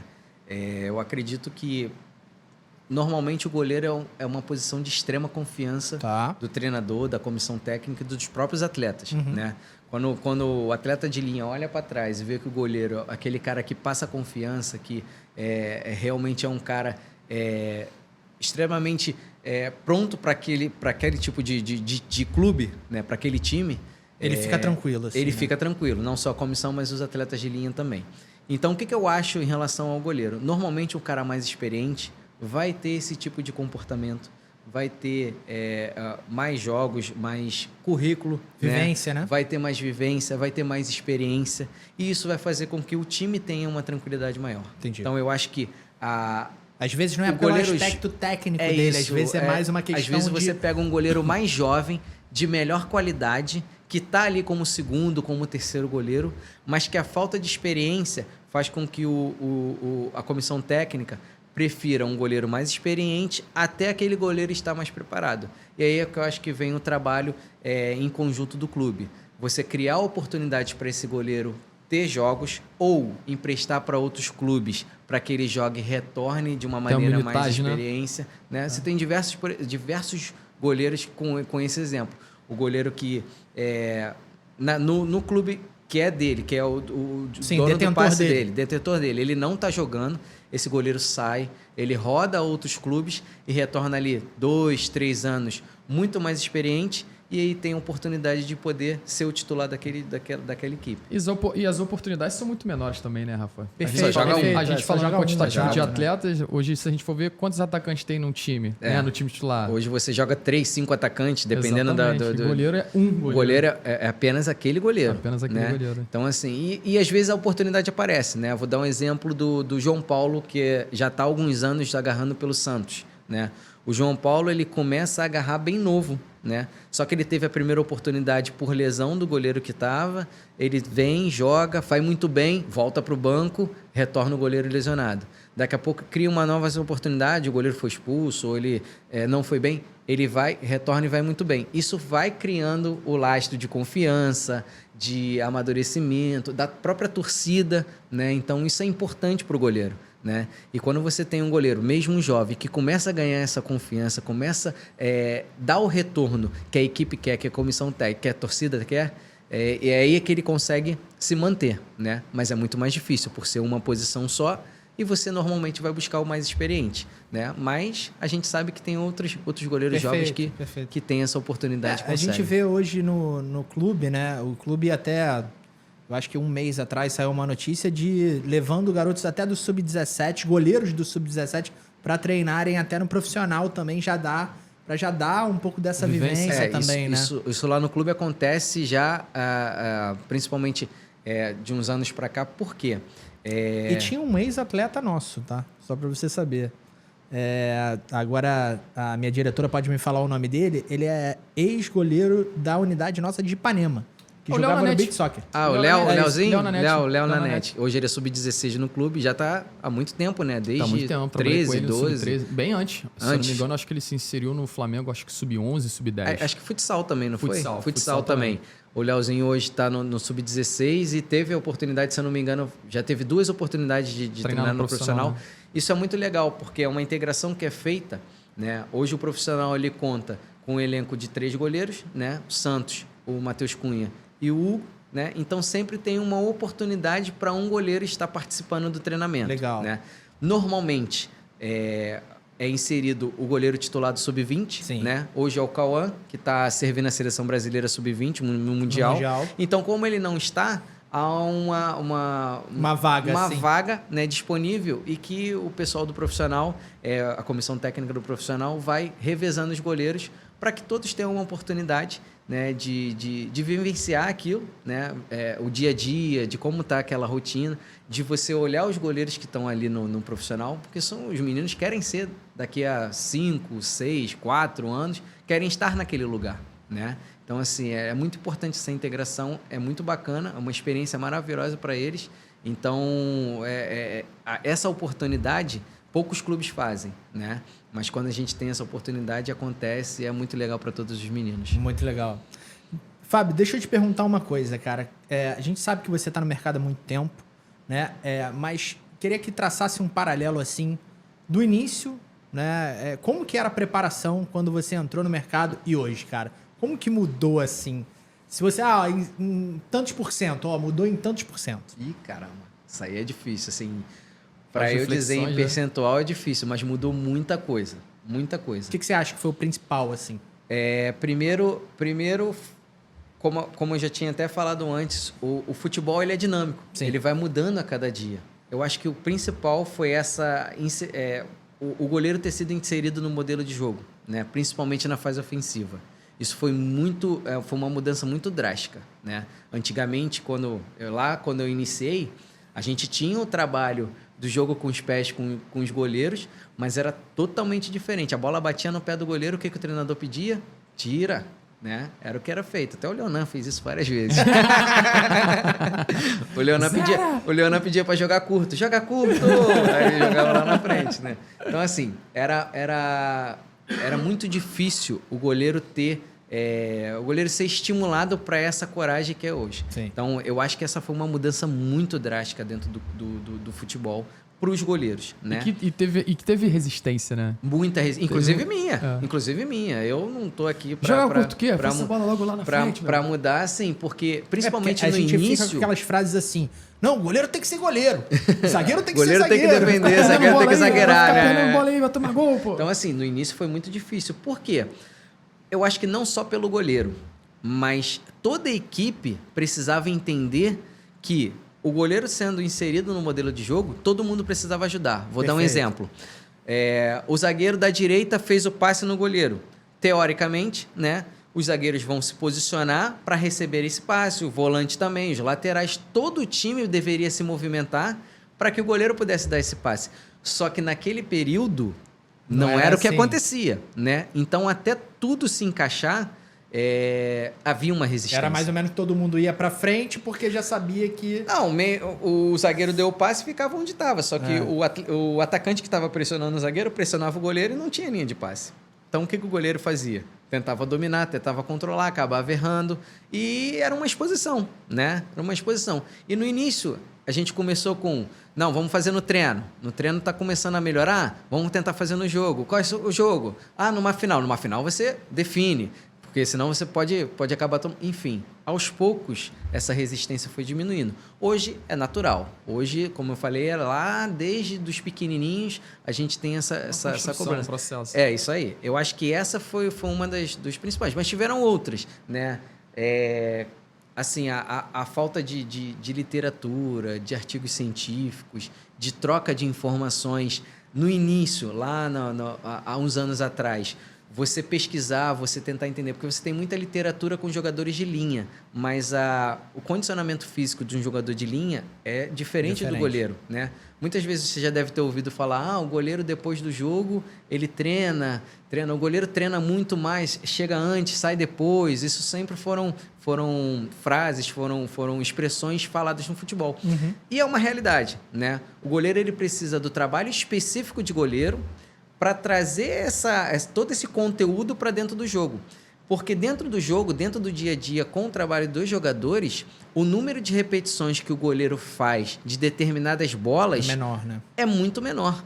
Então, treinamento é repetição, né? Para você conseguir evoluir na técnica ou na parte tática, você precisa repetir. Então, como é que dentro do modelo de jogo, dentro do treinamento com os jogadores de linha, que vem poucas repetições, como é que o goleiro iria evoluir, né? Então, o goleiro sempre começou a trabalhar mais cedo, né? Só que a ciência, alguns estudos que foram feitos, né? Pouca coisa, porque pode ter muito mais ainda, né? Fez com que os preparadores de goleiros começassem a mudar um pouquinho os pensamentos, né? Em relação a treinamento de força, em relação à prevenção de lesão. Contextualizar um pouco mais. Contextualizar um pouquinho mais, em relação a principalmente os aspectos físicos e técnicos, de não só fazer aquela mesmice, né? Perfeito. Era muito treinamentos iguais, né? E aí você começa a construir treinamentos com situações de jogo. Então você trabalha a parte técnica, você trabalha o fundamento técnico, mas você constrói uma situação de jogo dentro do seu treino, né? Inclusive, até no vídeo você vê diversas situações de jogo, mas trabalhando a parte técnica. Repertório técnico para transpor isso para uma realidade cognitiva que acontece no jogo. É isso aí. Perfeito, Leonan. E outra mudança também que foi muito grande, que já é mais atual, foi a inclusão de diferentes técnicas de outros esportes. Por exemplo, a defesa em X ou espacar, dependendo do que é muito usado hoje por muitos goleiros, né? Também foi uma inclusão, foi uma evolução, né? Alguns anos atrás não era usado esse tipo de técnica e com o benefício da técnica que ajuda em determinados momentos do jogo, foi incluído dentro do trabalho com os goleiros. E em termos de material também, né? Surgiram muitos materiais também, né? Perfeito. Assim, os materiais é muito da criatividade, né? Sim. Hoje em dia você vê diversos materiais, né? Eu sou uma pessoa que utilizo bola de futebol americano, bola de tênis, rampas para desvio de bola, os próprios... Existem os manequins, né, que são os bonecos que a gente utiliza no campo para fazer determinados trabalhos, os próprios manequins para cobrir a visão dos goleiros, né? Então, assim, a criatividade, tem gente que usa canhão, aí eu já sou um pouquinho contra disso aí, né? Porque eu acho que o goleiro ele tem que ver a alavanca da batida, entendi, né? Então, para um melhor posicionamento, para uma situação real de jogo, percepção, né? Uma percepção, né? Às vezes o goleiro não está vendo nada, tem muita gente na frente. E às vezes a gente tá olhando pela câmera, pelo vídeo, mas a bola passou perto dele. Mas a bola, quando ele teve a visão da bola, ela estava a 2 metros dele. E aí entra a velocidade de reação, entra todo esse tipo de trabalho. E se a gente pudesse, digamos assim, dar alguns conselhos para os nossos treinadores, né, das escolas Flamengo, o que você acha que a gente deveria agregar, né, em termos de treinamento, para eles usarem a criatividade deles? O que você daria de conselho para eles nesse momento? Então, acho que primeiro é buscar conhecimento, né? A forma com que a gente vai buscar conhecimento, eu acho que hoje, no mundo globalizado, a gente consegue conhecimento de todos os lados. A partir do momento que você tem o conhecimento, eu acho que é você entender onde você está, entender os atletas que você tem e o que eu preciso fazer para que ele evolua, né? Então, vamos dar um exemplo. Eu busquei conhecimento, fiz diversos cursos, tem diversos cursos da CBF, tenho outros cursos internacionais. Os próprios vídeos no YouTube não é replicar o treino que está no YouTube, é entender o que aquele treinamento exige do atleta e se o meu atleta necessita daquele treinamento, ou eu adaptar aquele treinamento para a minha realidade, né? Eu acho que isso é uma forma de você buscar conhecimento. A partir desse momento, eu tô lá, eu tô na minha escola e lá eu tenho 5 atletas, 5 goleiros, sendo que cada goleiro tem deficiências, né, dificuldades técnicas e que eu preciso corrigir. Eu pegar aquele atleta, estudar aquele atleta, fazer com que ele entenda o que ele precisa evoluir, né, potencialize o que ele tem de melhor e a gente consiga construir trabalhos educativos, trabalhos de situações de jogo, trabalhos cognitivos, para que ele atleta consiga evoluir. Tudo depende do material que a gente tem, material humano, né? Só que eu acho que um conselho é buscar conhecimento. Perfeito. Buscar conhecimento em diversas situações que a gente possa buscar. Então, ele levantou a bola que eu queria, tá? Então, o convite é ao vivo, tá? Eu queria convidar o Fábio. A gente tem um curso, né, de capacitação para os nossos profissionais, tá? Que a gente dá mensalmente ao lado do Leonan. A Duda já participou também conosco, né? Diversos profissionais do Flamengo também participaram. E eu queria te convidar, né, para a gente levar o Fábio, né, para a gente poder, né, instruir os nossos professores, né, capacitar os nossos professores exatamente para eles buscarem mais conhecimento, a gente agregar mais conhecimento e assim eles poderem fazer isso durante as aulas também das escolas Flamengo. Convite aceito, é só marcar. Assim, vamos marcar. Fiz pra você, assim. Fiz pra você, assim. Só marcar. A gente tem aqui a formação continuada, Fabinho, onde a gente sempre traz um profissional de um departamento, né? Para que a gente possa estar servindo todos os franqueados em relação à informação, a conteúdo, a qualificação de tudo isso que você falou também. Uhum. E vai ser um prazer, meu irmão, ter você conosco para que a gente possa estar falando com os nossos professores das escolas aí, para a gente falar um pouquinho sobre preparação de goleiros. O prazer é todo meu. Só tem uma coisa. Com chuteira, campo. Vamos fazer prática. Então, perfeito. Prática. Podemos fazer. Vai ter o conteúdo teórico lá na conversa, mas prática. Perfeito. Vamos fazer. Se puder, com os goleiros que tiverem da Escola Flamengo. Perfeito. Bacana. Vamos marcar. Aí a gente constrói ali. Vamos pra marcar. Mim, perfeito. Convite aceito. Tá ótimo. Ó, Fábio, a gente tá aqui, cara. Agora a gente vai entrar nos nossos quadros, tá? Beleza? O primeiro quadro aqui que a gente tem é o bate-pronto.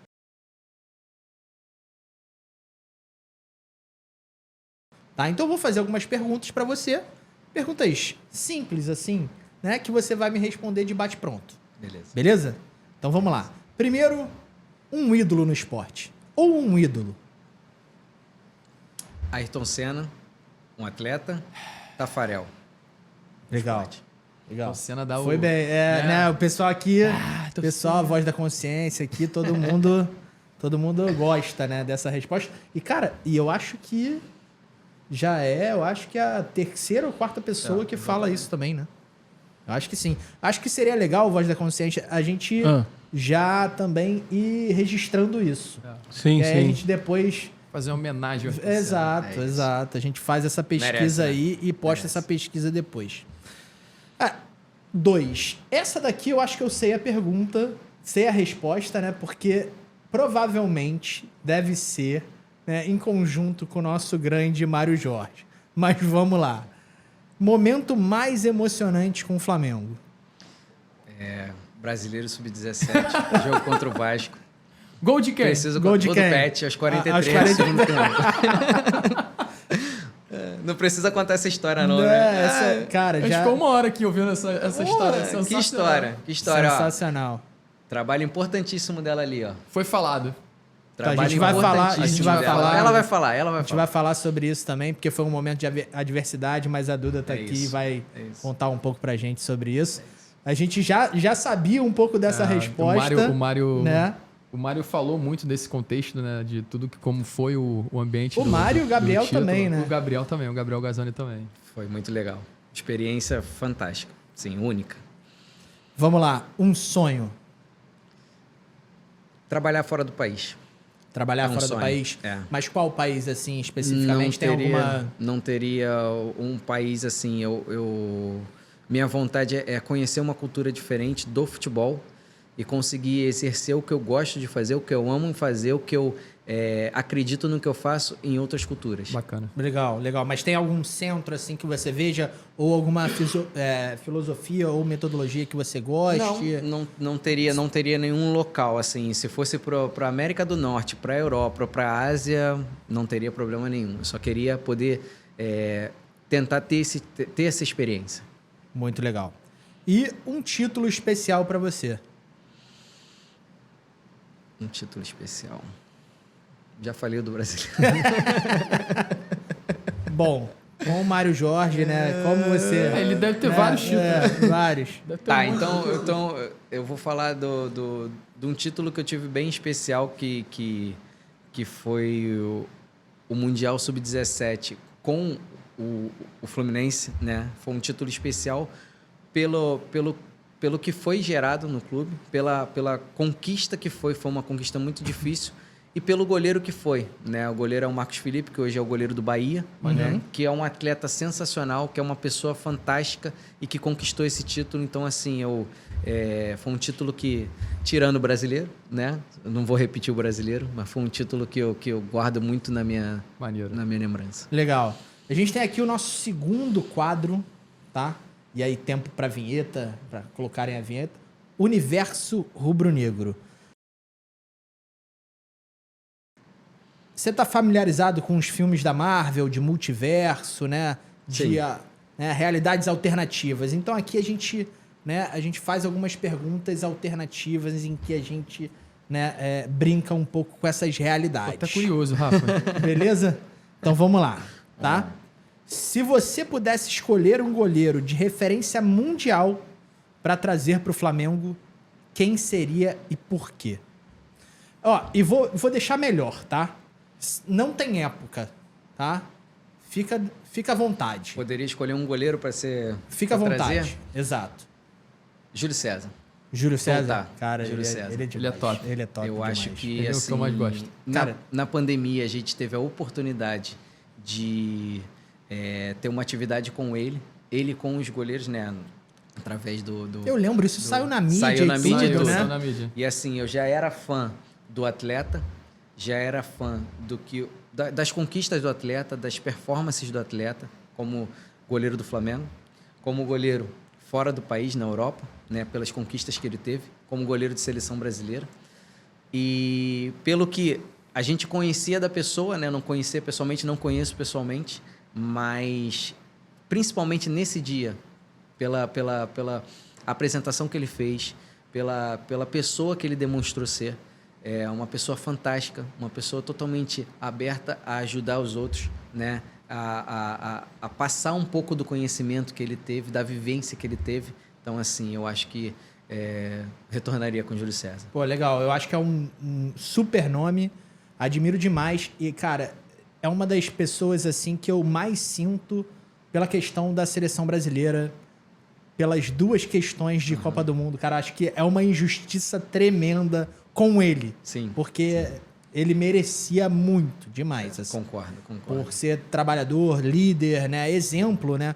Porque é um exemplo de pessoa, cara, é demais, assim. Sim, assim, entendeu? Fantástico. E aquelas duas derrotas, assim, eu acho que... Foi muito impactante, né? Não, pra ele em si...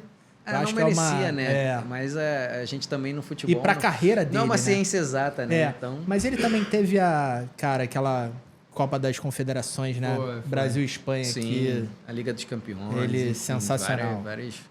Ele com o Inter de Milão foi o ídolo, né? É o ídolo do Inter de Milão. Então, assim, um cara fenomenal foi um atleta espetacular. Então... Exemplo a ser seguido. Exemplo. Vamos lá. Você prefere um goleiro com excelente agilidade, mas com pouca altura?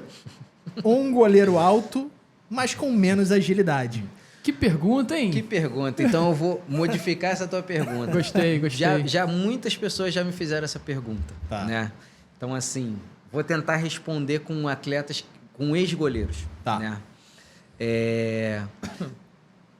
Para mim, um goleiro que seria, vamos dizer, quase perfeito, para não falar à beira da perfeição, seria um atleta, um goleiro com a tranquilidade do Dida, com... Era frio mesmo, né? A inteligência de jogo do Rogério Ceni, com a técnica do Júlio César. Que isso, meu irmão. Com a velocidade do Tafarel e com a coragem do Neuer. Que isso, salva de palmas. Cara, eu gostei. Melhor resposta, hein? Minha diretora, eu acho que a gente tem que fazer uma pergunta que a gente consiga fazer um combo desse, assim, entendeu? Que a gente, né... Que assim, eu acho que você tentar falar sobre um goleiro só é muito difícil. Principalmente no Brasil. Eu coloquei o Neuer dentro do exemplo, porque eu acho que foi um cara que fora da curva. Mas dentro do Brasil você tem tantos goleiros de tantas características diferentes que se você pudesse juntar, viraria um super-herói, né? Um super goleiro, vamos dizer assim. Né? Então, assim, eu gosto de caracterizar cada potência que aqueles goleiros tinham. Perfeito. Se a gente pudesse juntar, a gente faria um goleiro quase que perfeito. Cara, quase que perfeito não. Isso daqui perfeito. Para ser perfeito, tinha que ser brasileiro também. Entendeu? Porque aí... Isso, né? Mas, assim, não puxando para o nosso lado, eu acho que tanto de goleiro como de preparação de goleiro, a gente está muito bem servido. Muito bem servido. E a gente tem visto que a gente tem sido exemplo para vários países, né? Para ligas altíssimas, né? Hoje, os principais goleiros, por exemplo, da língua inglesa são os brasileiros, sendo que tem outros goleiros chegando. Né? A gente tem o Marcelo Pitaluga, por exemplo, que está como terceiro goleiro do Liverpool, que é um moleque que 02, né? Um moleque que tem 20 tá aí, tá começando a carreira dele lá fora e outros que estão chegando, né? Então, assim, a escola brasileira de goleiros e de preparadores de goleiro, ela é muito forte. E a gente sempre teve, né, essa referência. Sempre teve. A gente sempre teve isso como referência, né? E as pessoas dizem, né, eu acho que eu concordo, a evolução do futebol, uma das maiores evoluções do futebol foi o goleiro, né? O que o goleiro conseguiu evoluir dentro do nosso futebol foi absurdo. Hoje você conta com diversos. Perfeito, vamos lá. Ó, você prefere defender um pênalti decisivo na final da Copa do Brasil ou ter uma ótima atuação em uma final de Libertadores? Defender o pênalti decisivo na Copa do Brasil. Defender, ganhar o título, né?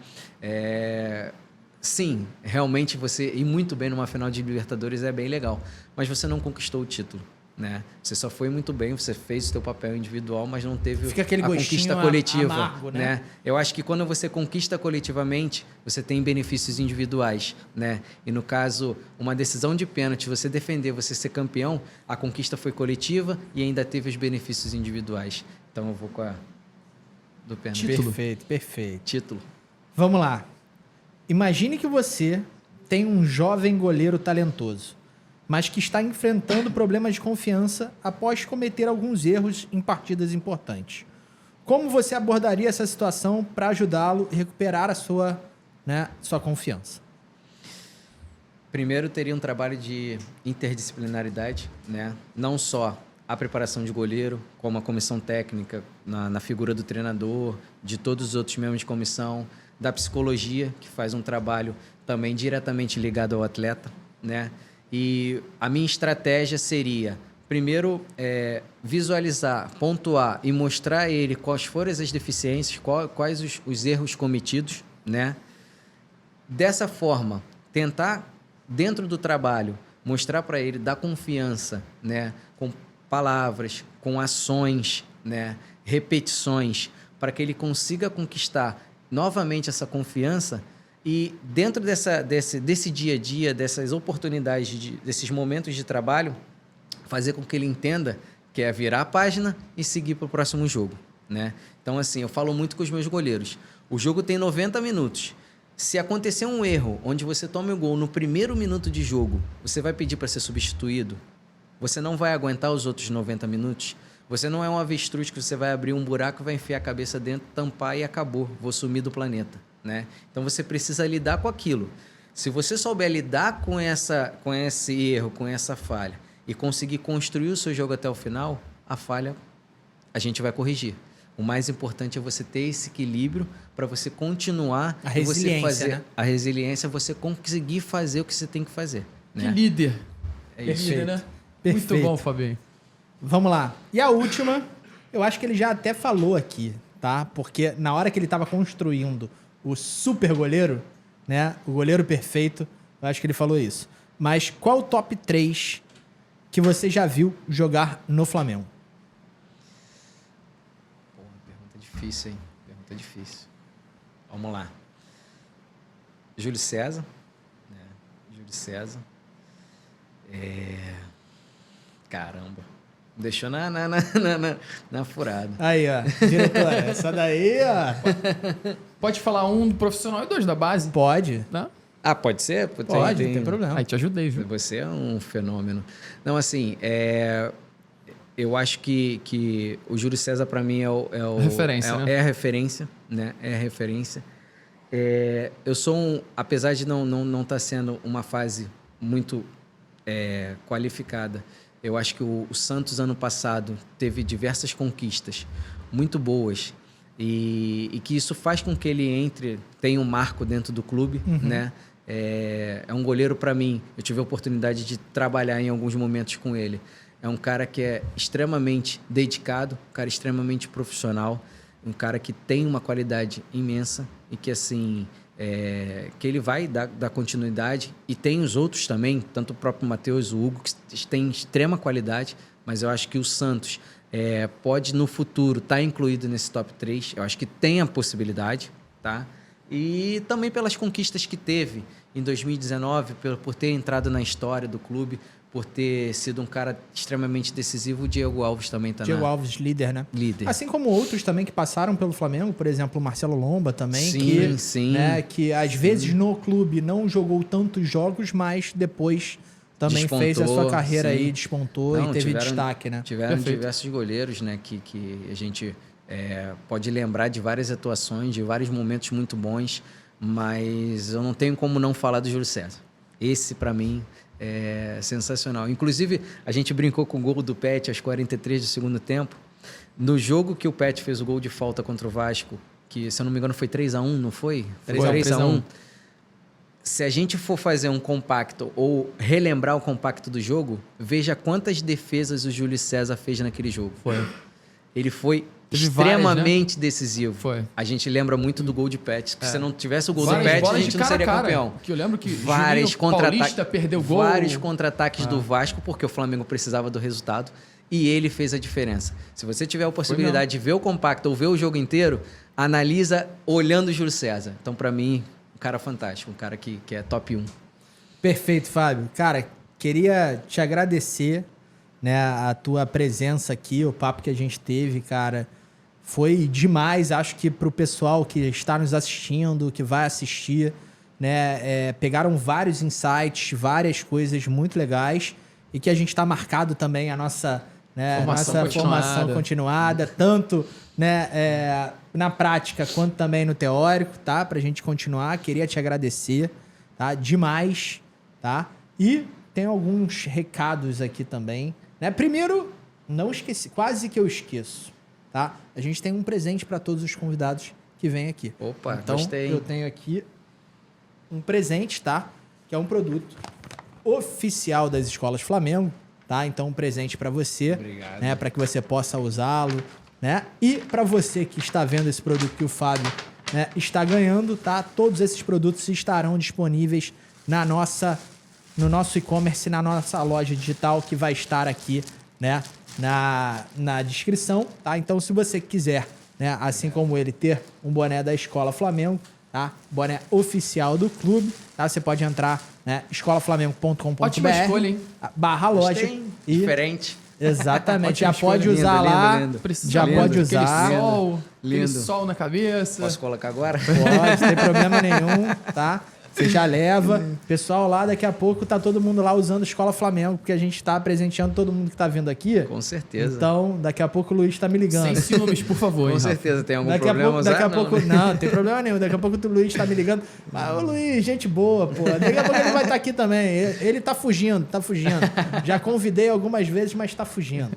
Tá fugindo. Eu queria agradecer a oportunidade. Acho que falar de futebol pra gente é maravilhoso. Se não parar, a resenha continua e vai embora. Continua. Né? Então, assim, mas falar do que eu amo, né? Que é, além do futebol, é a preparação de goleiro. Né? É difícil, tem poucas pessoas. Hoje em dia cresceu muito, né? Mas essa oportunidade de a gente poder falar um pouquinho do nosso trabalho e quando a gente tiver a formação continuada lá com o pessoal das Escolas Flamengo, vai ser bem bacana e, assim, vai ser um prazer poder estar tentando ajudar de alguma maneira e eu também ser ajudado. Que sempre tem essa troca de informação e para a gente também é muito bacana, é muito gratificante e é um aprendizado. Então, obrigado pela oportunidade, obrigado, Léo, obrigado. Valeu, Fabinho. E sempre que quiser, sempre que eu puder ajudar, tamo junto, tamo comigo, junto. Na verdade, né? a gente já conversou aqui também nos bastidores, que depois a gente quer fazer uma roda aqui, né, uma resenha. Exatamente. com todas, digamos assim, todas as áreas também, pra gente fazer, de repente, uma resenha aqui, uma mesa redonda e trocando um pouco de experiência também. E Fabinho, falando também um pouquinho das minhas considerações finais aqui, cara, muito obrigado por ter vindo. É muito legal ouvir a sua história, eu acho que isso impacta muitas pessoas que estão vendo também, que tem um sonho de se tornar também um preparador de goleiros. Sabe que eu tenho muito respeito e admiração pelo ser humano que você é, pelo profissional que você é também. E eu torço muito para que você possa cada vez mais, meu irmão, todo esse sonho aí que tem dentro do seu coração, da sua vida, que você consuma cada vez mais isso, que você consiga buscar de fato os seus objetivos. E pode ter certeza que tem um cara aqui que está sempre na torcida por ti, que tem um cara sensacional, meu irmão. Obrigado, irmão. Obrigado mesmo. Junto sempre. Obrigado por tudo. É isso aí, Fabinho. Como que o pessoal pode, né, te acompanhar nas redes sociais? Tem redes sociais, né? Posta conteúdo, como é que é? Pode falar pro pessoal. O pessoal vai lá, vai, né, te seguir também. A gente tem e acompanhar. A gente tem o perfil profissional lá no Instagram, @FabinhoTRGol, @FabinhoTRGol, né? Se o pessoal quiser entrar em contato, mandar mensagem, pode ficar à vontade, vou ter o maior prazer em responder cada um. O que a gente puder ajudar, pode contar comigo, tá? Ali a gente tem alguns vídeos, a gente tem algumas imagens, mas eu acho que a troca de informação ela é muito importante, né? A busca de conhecimento sempre é importante, eu acho que vai ser bem bacana. Então pode ficar à vontade, @FabinhoTRGol. Perfeito, Fabinho. E pra galera que está nos assistindo, muito obrigado, tá? Se você não é inscrito no canal, já se inscreve no canal, já deixa o seu like, já compartilha também esse vídeo. E lembrando que toda quinta-feira nós temos o nosso Papo de Craque. Se o Patrick, o nosso designer, ajudar e colocar, né, os nossos episódios no horário correto, Patrick. Tá? A gente tá aqui falando pro Patrick, né? Porque ele tem que dar uma moral, né? Dar uma moral, botar no horário correto, né? Eu queria só, desculpa cortar, agradecer também ao Leonan essas palavras, mas você foi um dos caras que quando eu entrei no Flamengo, que a gente tinha pouquíssimo contato, mas a gente tinha o conhecimento um do outro, da pessoa do outro. Foi um dos caras que o futebol me deu com uma amizade, com respeito, com carinho. torço muito por você, né? Pela sua família, conheço a sua família. Então, assim, muito grato, muito feliz por ter essa amizade com você. E saiba que todo esse carinho vai ser, a cada dia crescer, né? E que a gente saiba que não só no meio do futebol, mas na nossa vida fora, você pode contar comigo que eu vou estar tamo junto. ao teu lado sempre, irmão. Até fera, vamos embora. Obrigado pelas palavras. Valeu. Perfeito. Então, galera, para vocês que estiveram assistindo, muito obrigado, tá? Toda quinta-feira tem mais, apesar do Patrick, né? Mas é isso. Esqueci alguma coisa, minha diretora? As nossas redes sociais. Essa daí é uma coisa que eu tô esquecendo, geralmente. Tá? Então, se você não segue também a Escola Flamengo nas suas redes sociais, vai lá, @Escola Flamengo no Instagram. Estamos no TikTok também, né? Mais do que dancinhas, tá? Toda essa parte aqui, vários cortes do podcast também estarão, né, no nosso TikTok, além de outras coisas, e também, né, no Facebook. Correto, minha diretora? Então, até a próxima quinta-feira. Muito obrigado, galera.